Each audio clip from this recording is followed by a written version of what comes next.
Video like जरूर कर लीजिए और ऐसे वीडियो लगातार फ्री में पाने के लिए चैनल को तुरंत सब्सक्राइब कर लीजिए और बेल आइकन को जरूर टैप कर लीजिए ताकि आगे भी सारे वीडियो आपको मिलते रहे। यूट्यूब में फॉलो करते हैं तो प्लीज ये वाला फ्री टेलीग्राम चैनल जरूर ज्वाइन कर लीजिएगा। सारे नोटिफिकेशन सारे अपडेट यहीं पे आते हैं, ध्यान रखिए। नमस्कार साथियों, स्वागत है आप सभी का स्टडी फॉर सिविल सर्विसेज में। और जैसा कि हम लोग यहाँ चला रहे हैं बीईओ की डीवाई सीरीज बीईओ 2024 में अगर आप अपनी एक सीट पक्की करना चाहते हैं तो आज ही इस चैनल को फॉलो कर लीजिए, हमें सब्सक्राइब कर लीजिए, क्योंकि यहाँ आपको पर डे ऐसे टॉपिक्स कराए जा रहे हैं बीईओ परीक्षा के लिए जो पेपर में आएंगे ही आएंगे। तो अपनी कमर कस लीजिए। आज का जो टॉपिक हम डिस्कस करने जा रहे हैं कॉन्स्टिट्यूशन का, वो है भारतीय संविधान का भाग 1 आर्टिकल 1 to 4 और भाग 1 का नाम है संघ तथा उसका राज्य क्षेत्र, यूनियन एंड इट्स टेरिटरी। तो भाग 1 में क्या क्या महत्वपूर्ण चीज़ें हैं, क्या क्या चीज़ें पेपर में पूछी जाती हैं, उनको हम डिटेल में एनालाइज करेंगे, समझेंगे, जानेंगे और पेपर में इससे क्या क्या सवाल पूछे जा सकते हैं उनको भी देखने का प्रयास यहाँ पर करेंगे। ठीक है, तो देखो सबसे पहली तो चीज़ यहाँ पर पेपर में यही पूछ लेता है कि भाग 1 में है क्या। तो भाग 1 में क्या है साथियों, भाग 1 में आपको मिलेगा संघ तथा उसका राज्य क्षेत्र, यूनियन एंड इट्स टेरिटरी। ये आपको टॉपिक मिलेगा किसमें, भाग 1 में। और भाग 1 में जो अनुच्छेद शामिल होते हैं वो अनुच्छेद है 1 से लेके 4 तक। ठीक, तो भारतीय संविधान में सॉरी, अनुच्छेद 1 से लेके 4 तक आपको जो चीज मिलेगी वो मिलेगी संघ तथा उसका राज्य क्षेत्र। देखिए इसमें जो सबसे पहली चीज यहां समझने वाली है वो है ये शब्द संघ। संघ का मतलब क्या है, पहले आप इसको समझिए। देखिए संघ के हिंदी में तो संघ एक ही होता है, लेकिन जब हम अंग्रेजी में जाते हैं तो संघ के हमें 2 मतलब यहां मिलते हैं साथियों। पहला मतलब मिलता है यूनियन, ठीक, संघ का पहला मतलब, और दूसरा मतलब मिलता है फेडरेशन। ठीक, तो अंग्रेजी भाषा में संघ के 2 मतलब हैं, यूनियन और फेडरेशन। यूनियन और फेडरेशन में साथियों बहुत अंतर है। यूनियन फेडरेशन में अंतर पहले समझ लेते हैं, तब हम देखेंगे कि भारतीय संविधान में यूनियन शब्द इस्तेमाल हुआ है कि फेडरेशन शब्द इस्तेमाल हुआ है। देखिए जब भी हम कभी कोई यूनियन बनाते हैं तो यूनियन जो होता है 1 वे होता है, यानी अगर मैंने कोई यूनियन बनाई और कुछ लोगों को उस यूनियन में शामिल किया तो इसका मतलब ये होगा कि अगर मैंने एक बार उन लोगों को यूनियन में शामिल कर लिया तो वो फिर सदैव के लिए शामिल हो गए, वो कभी भी मुझसे दूर नहीं हो सकते, मेरे संघ से दूर नहीं हो सकते, मेरी यूनियन से बाहर नहीं जा सकते। यानी यूनियन में शामिल होना 1 वे रूट है, आप शामिल तो हो सकते हैं लेकिन कभी यूनियन से दूर नहीं जा सकते। लेकिन अगर मैं बात करूं फेडरेशन की साथियों, तो फेडरेशन का अर्थ होता है एक ऐसा संगठन जिसमें लोग शामिल होते हैं अपनी शर्तों पर। यानी अगर मैं कोई फेडरेशन बनाऊंगा तो लोग उसमें अपनी शर्तों पर शामिल होंगे और जब उनकी शर्तें पूरी हो जाएंगी, जब उनकी शर्तें पूरी हो रही होंगी तब तक तो वो शामिल रहेंगे, और अगर उनकी शर्तें पूरी नहीं होंगी तो वो मुझे छोड़ करके जा सकते हैं, मुझसे, मेरे संघ से दूर जा सकते हैं। फेडरेशन का अगर मैं बेस्ट एग्जांपल आपको बताऊं तो फेडरेशन का बेस्ट एग्जांपल है हमारे पास रशियन फेडरेशन। जब यूएसएसआर हुआ करता था तो यूएसएसआर एक फेडरेशन था, इसी वजह से यूएसएसआर का विघटन हो गया, यूएसएसआर समाप्त हो गया। लेकिन भारत में हमने फेडरेशन शब्द इस्तेमाल नहीं किया है। भारतीय संविधान निर्माताओं ने इस चीज़ को ध्यान में रखा और हमने जो शब्द इस्तेमाल किया साथियों वो था यूनियन। हमने अपने देश को फेडरेशन नहीं बनाया, हमने अपने देश को बनाया है यूनियन। यूनियन का मतलब है कि एक बार अगर आप देश में शामिल हो गए तो फिर आप शामिल हो गए। एक बार जो क्षेत्र देश में शामिल हो गया वो शामिल हो गया, वो अब कभी भी दूर नहीं हो सकता भारत राज्य से। बात समझ रहे हैं? तो भारत क्या है, भारत एक यूनियन है, फेडरेशन नहीं है। पहली बात तो यहाँ में ये पता चलती है। इसीलिए इसका जब अंग्रेजी में ट्रांसलेशन आप देखते हो तो वहाँ पर क्या मिलता है, यूनियन एंड इट्स टेरिटरी। वहाँ पे फेडरेशन शब्द नहीं है, वहाँ पे यूनियन शब्द है। ठीक है, तो पहला तो यहाँ पर हमें ये जानकारी मिली। दूसरा, अगर हम सीधे आर्टिकल 1 पे आ जाए, अगर हम सीधे सीधे अनुच्छेद 1 पर आ जाए तो अनुच्छेद 1 हमें क्या बताता है साथियों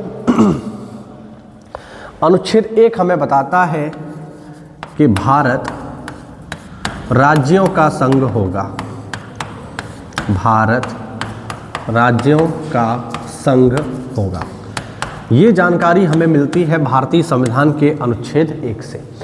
अंग्रेजी में इसका रूपांतरण है India that is Bharat shall be a union of states, यानी इंडिया जो कि भारत है राज्यों का संघ होगा। ये हमें बताता है अनुच्छेद नंबर 1। दिखने में बहुत छोटा सा है कि भारत राज्यों का संघ होगा, इसमें क्या ही जानकारी होगी, लेकिन विश्वास मानना ये बहुत सारी जानकारी अपने में समेटे हुए है। चलिए बात करते हैं। अगर मैं बात करूं अनुच्छेद नंबर 1 की, तो अनुच्छेद 1 से हमें क्या क्या जानकारी मिलती है साथियों। तो अनुच्छेद नंबर 1 से भारतीय संविधान का अनुच्छेद 1 हमें सबसे पहले जानकारी देता है संघ के नाम की। संघ का नाम सबसे पहले, और संघ का नाम अगर हम देखें तो भारतीय संविधान में संघ के 2 नाम हमें देखने को मिलते हैं। पहला नाम हमें देखने को मिलता है भारत और दूसरा नाम हमें देखने को मिलता है इंडिया। ध्यान रखना, इसीलिए भारतीय संविधान का अनुच्छेद 1 साफ साफ कहता है इंडिया, दैट इज भारत। इसके अतिरिक्त भारत का अन्य कोई नाम ऑफिशियल यूज़ में नहीं लिया जाता है। बोलचाल में लोग प्रयोग करते हैं, हिंदुस्तान प्रयोग करते हैं, आर्यावर्त प्रयोग करते हैं, ठीक है। बट अगर हम ये देखें कि भारतीय संविधान का जो है स्टैंड क्या है इस चीज़ को लेकर के, तो भारतीय संविधान का स्टैंड जो है एकदम क्लियर है। हमेशा याद रखेंगे कि भारतीय संविधान भारत के 2 ही नामों को स्वीकृति देता है, इंडिया और भारत। हालांकि व्यक्तिगत मेरा इस पर अगर विचार लिया जाए तो मैं इस चीज़ से सहमत नहीं हूँ।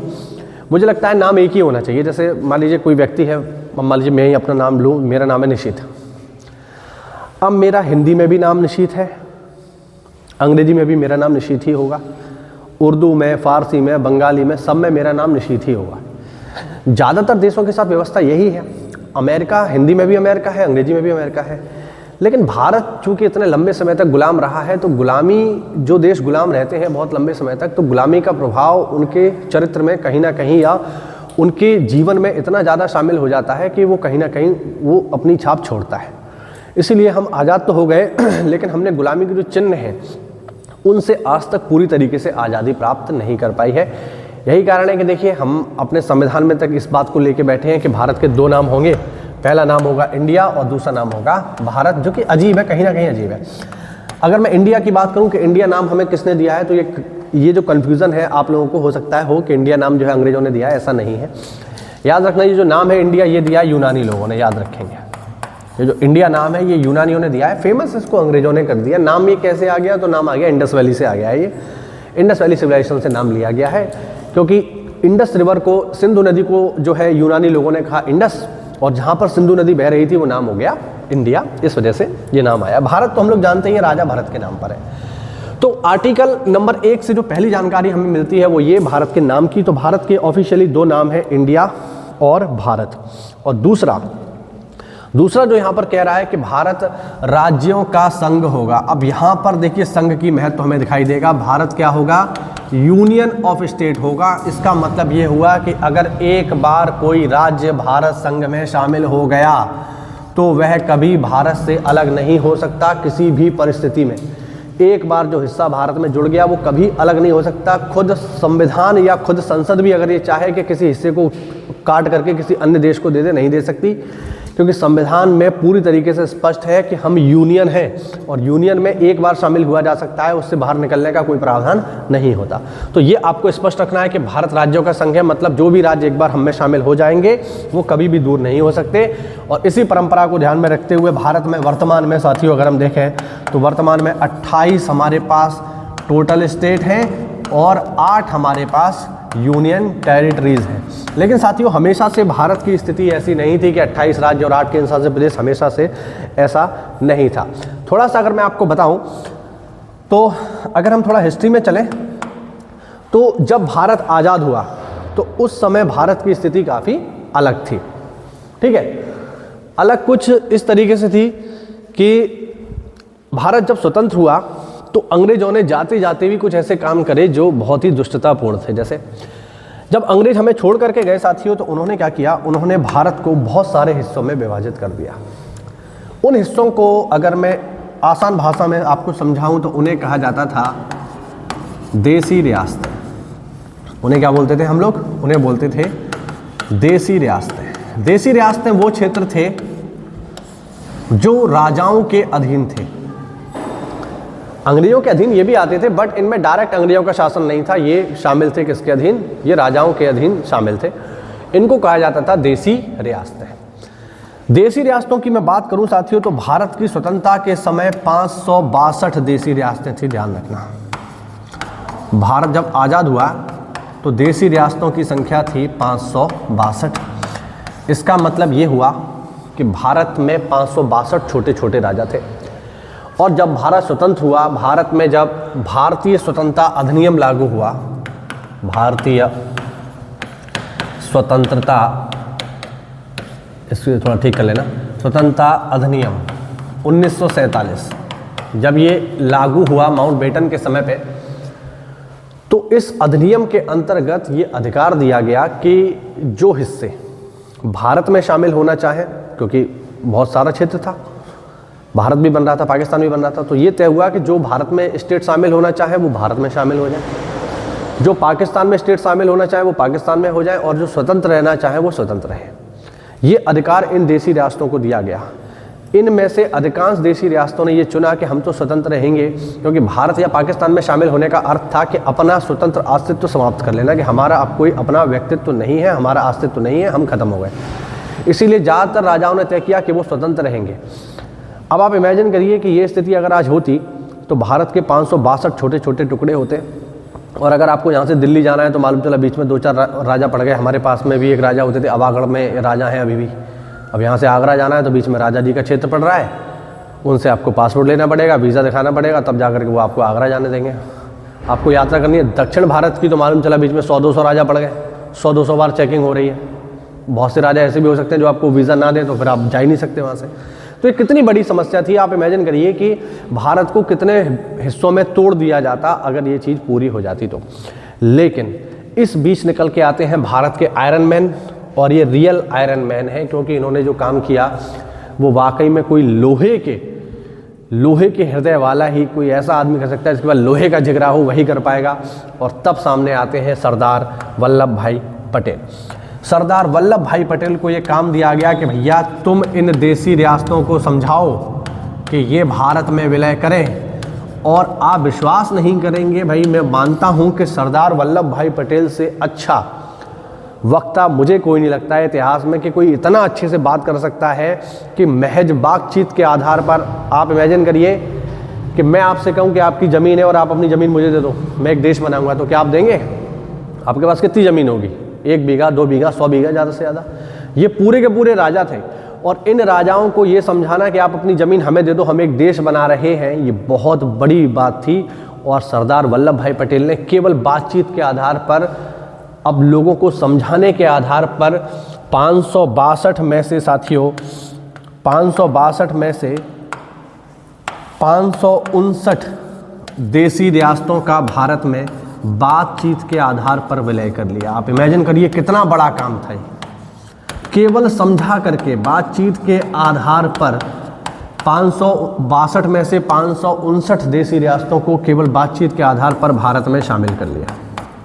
आप इमेजिन करिए कितना बड़ा काम था ये, कितना बड़ा काम था। और हमें यहाँ पर देखिए सरदार वल्लभ भाई पटेल तो बधाई के पात्र हैं ही, क्योंकि इन्होंने इतना बड़ा काम किया। लेकिन हमें ये भी मानना पड़ेगा कि ये जो राजा थे ये भी कहीं ना कहीं देशभक्त थे, खासकर राजपूत राजा वाकई में देशभक्त थे, जिनको ये पता था कि एक बार अगर हम भारत में शामिल हो गए तो हमारा कोई खास स्टेटस नहीं रहेगा। आज आपको कितने राजा जो है दिखाई देते सड़कों पे चलते हुए? कोई नहीं दिखता।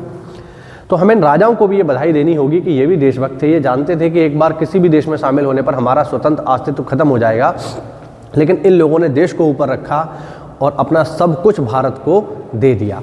और इस तरीके से 562 में से 559 देशी रियासतें भारत में शामिल हो गई। केवल 3 ऐसी देशी रियासतें थी जिनको शामिल करने में समस्या उत्पन्न हुई, उनके बारे में देख लेते हैं। पहली देशी रियासत थी साथियों हैदराबाद, ठीक है। दूसरी देशी रियासत थी जूनागढ़, और तीसरी देशी रियासत थी जम्मू एंड कश्मीर। अब देखिए इनकी अपनी अपनी कहानी है भाई। हैदराबाद की समस्या ये थी कि हैदराबाद के जो नवाब थे वो पाकिस्तान के साथ जाना चाहते थे। उन्होंने पहले ही सोच लिया था कि हम तो पाकिस्तान के साथ जाएंगे। इसीलिए जब संविधान सभा की पहली बैठक हुई तो एकमात्र ऐसी देशी रियासत जो संविधान सभा की मीटिंग में भाग नहीं ली वो हैदराबाद ही थी। हैदराबाद के नवाब का सिंपल सा कहना ये था कि हमें तो जाना है पाकिस्तान में। अब आप अगर जियोग्राफिकल लोकेशन देखोगे आप अगर कभी भी भारत की, तो भारत का नक्शा अगर मैं यहाँ ड्रॉ करूँ थोड़ा सा, तो अगर आप जैसे भारत की जियोग्राफिकल लोकेशन देखोगे तो इस तरीके से यहाँ पर आपको मिलेगा। ये है हैदराबाद। अब ये हैदराबाद है। पाकिस्तान की बात करूँ तो एक तो पाकिस्तान इधर था उस समय पे 1947 में, एक पाकिस्तान यहाँ पर था जिसे आज हम बांग्लादेश कहते हैं। दोनों ही परिस्थितियों में जियोग्राफिकली ये पॉसिबल नहीं था कि ये पाकिस्तान में शामिल हो जाए। कैसे संभव है? तो इन्होंने कहा हमें एक आइडिया देते हैं, एक ऐसा करो, हमें एक रास्ता दे दो, एक गलियारा दे दो इस तरीके से, ये गलियारा हमें पाकिस्तान से जोड़ देगा। इस तरीके का मूर्खतापूर्ण प्रस्ताव जो है नवाब दे रहे थे सरदार वल्लभ भाई पटेल को कि चाहे कुछ भी हो जाए मैं भारत में शामिल नहीं होऊंगा, सीधी बात है, मुझे पाकिस्तान में जाना है। मैंने जिन्ना से बात कर ली है, जिन्ना इनके मित्र भी थे। तो पटेल ने कहा ये पॉसिबल नहीं है, ये तो मूर्खतापूर्ण बात है, ऐसा नहीं हो पाएगा, संभव नहीं है कि आप पाकिस्तान में चले जाओ। तो उन्होंने कहा ठीक, कोई बात नहीं, पाकिस्तान में नहीं जाऊँगा तो कोई बात नहीं, तो भारत में भी नहीं जाऊँगा, मैं रहूँगा स्वतंत्र। और फिर भारत और हैदराबाद के बीच एक स्टैंड स्टिल एग्रीमेंट हुआ, जिसके अंतर्गत ये कहा गया कि जो जहाँ पर है वो वहीं पर रहेगा, अपने स्थान को कोई छोड़ेगा नहीं, भारत हैदराबाद में एंटर नहीं करेगा और हैदराबाद अपनी सैनिक शक्तियों को नहीं बढ़ाएगा। ऐसा एक समझौता हो गया। बाद में समझौते को तोड़ दिया हैदराबाद ने, और जब इस समझौते को तोड़ दिया तब हमने क्या किया, हैदराबाद में पुलिस एक्शन किया। पुलिस एक्शन का मतलब था एक छोटी सी कार्रवाई हुई, और इस पुलिस कार्रवाई के माध्यम से साथियों क्या हुआ, इस पुलिस कार्रवाई के माध्यम से हमने हैदराबाद को भारत में शामिल कर लिया। पेपर में पूछा जाता है हैदराबाद भारत में कैसे शामिल हुआ, तो आप आंसर करोगे पुलिस कार्रवाई से। ठीक है, पुलिस कार्रवाई से भारत मतलब हैदराबाद भारत में शामिल हो गया। हमने एक छोटा सा ऑपरेशन किया, इंडियन आर्मी थी वो, हमने एक ऑपरेशन चलाया जिसका नाम है ऑपरेशन कैटरपिलर या ऑपरेशन पोलो। तो ऑपरेशन पोलो चला करके हमने हैदराबाद को भारत में शामिल कर लिया। सेकंड स्टेट था जूनागढ़। जूनागढ़ के भी नवाब एक मुस्लिम शासक थे, उनका कहना था कि हम तो बॉर्डर पर नहीं है, मतलब हम तो जो है बीच में नहीं है, हम तो यहाँ बैठे हैं, यहाँ पर है जूनागढ़ आपका, तो हम तो पाकिस्तान में जा सकते हैं, हम तो बॉर्डर एरिया है। तो हमने उनसे कहा तुम्हें पाकिस्तान जाना है तुम जाओ, लेकिन भारत के लोगों को लेके क्यों जा रहे हो भाई, हम भारत के लोगों को जाने की अनुमति नहीं देंगे। और फिर हमने क्या किया, जूनागढ़ में कराया जनमत संग्रह, जिसे कहा जाता है प्लेबिसाइड, और जनमत संग्रह करा करके हमने जूनागढ़ को भारत में शामिल कर लिया। अंत में बचा जम्मू एंड कश्मीर। जम्मू कश्मीर के राजा का नाम था राजा हरि सिंह, और हरि सिंह की समस्या ये थी कि हरि सिंह जो है जम्मू कश्मीर को बनाना चाहते थे स्विट्जरलैंड। ठीक है, हरि सिंह जम्मू कश्मीर को बनाना चाहते थे स्विट्जरलैंड। स्विट्जरलैंड क्यों बनाना चाहते थे, क्योंकि स्विट्जरलैंड यूरोप में एक ऐसा देश है साथियों जिसने ना तो फर्स्ट वर्ल्ड वॉर में भाग लिया स्विट्जरलैंड ने, ना ही सेकेंड वर्ल्ड वॉर में भाग लिया, जबकि यूरोप के बीच में है, और ना ही स्विट्जरलैंड के पास अपनी कोई सेना है। वो लोग बिना सेना के काम करते हैं, क्योंकि स्विट्जरलैंड का मानना है कि सेना की हमें ज़रूरत नहीं है, हम तो जो है बिना सेना के ही खुश हैं, और जो पैसा सेना पे खर्च करते हैं वो पैसा बचा करके हम अपने लोगों पे खर्च करेंगे, अपना जीवन स्तर बढ़ाएंगे। ऐसी कुछ सोच थी महाराजा हरि सिंह की कि हमें स्विट्जरलैंड बनाना है। लेकिन महाराजा हरि सिंह को पता नहीं था कि स्विट्जरलैंड के पास पाकिस्तान नाम का पड़ोसी नहीं है, हमारे पास पाकिस्तान नाम का पड़ोसी है। तो अगस्त में हम लोग आज़ाद हुए हैं 47 में, और अक्टूबर 1947 में पाकिस्तानी आर्मी ने जम्मू कश्मीर के ऊपर हमला कर दिया। अब हमला हुआ तो महाराजा हरि सिंह भागते हुए आए सरदार पटेल के पास। उन्होंने कहा कि भाई हमारी सहायता करो। तो सरदार पटेल ने कहा हम आपकी सहायता कैसे कर सकते हैं, आप तो स्वतंत्र हैं, आप भारत का हिस्सा थोड़ी हो। अब अगर आज के समय में कोई श्रीलंका पर हमला करेगा तो डायरेक्टली हमारी आर्मी नहीं जाएगी, क्योंकि हमारा उससे मतलब नहीं है। हाँ, बाद में हम भेजेंगे, वो बात हो रही है, क्योंकि वो हमारा पड़ोसी देश है, उसकी सुरक्षा हमारी जिम्मेदारी है, बट डायरेक्टली हमारा उससे लेना देना नहीं है। तो हमने कहा भाई ऐसे आपकी हेल्प नहीं करेंगे, कुछ लिखित में आपको देना पड़ेगा। और तब जम्मू कश्मीर ने हमारे साथ साइन किया विलय पत्र, इसे बोलते हैं इंस्ट्रूमेंट ऑफ एक्सेशन। विलय पत्र पर हस्ताक्षर किए जम्मू कश्मीर ने, और इस तरीके से जम्मू कश्मीर भारत में शामिल हुआ। ये तीनों ही एग्जाम में पूछे जाते हैं कि कौन सा किस तरीके से शामिल हुआ है, याद रखिएगा, इंपॉर्टेंट है। ठीक है, और इस तरीके से भारत का एकीकरण हो गया।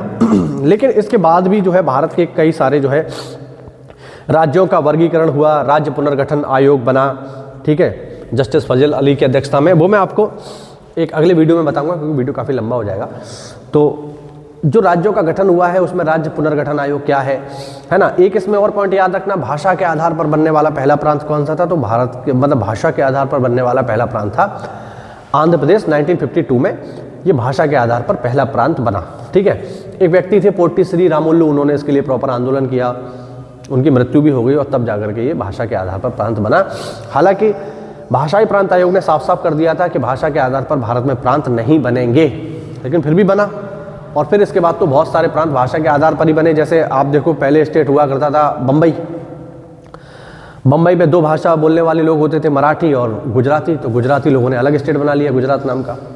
ऐसे ही जो है एक स्टेट बना हरियाणा, जो पंजाब से अलग होकर के बना। तो इसके बाद तो बहुत सारे स्टेट भाषा के आधार पर बने, बट पहला स्टेट जो भाषा के आधार पर बना वो था साथियों आंध्र प्रदेश। तो ये हुआ आर्टिकल नंबर 2 मतलब आर्टिकल नंबर 1। अब देखिए आर्टिकल नंबर 2 और 3 बहुत ही इजी है, दोनों में एक साथ आपको एक्सप्लेन कर देता हूँ, कुछ भी नहीं है।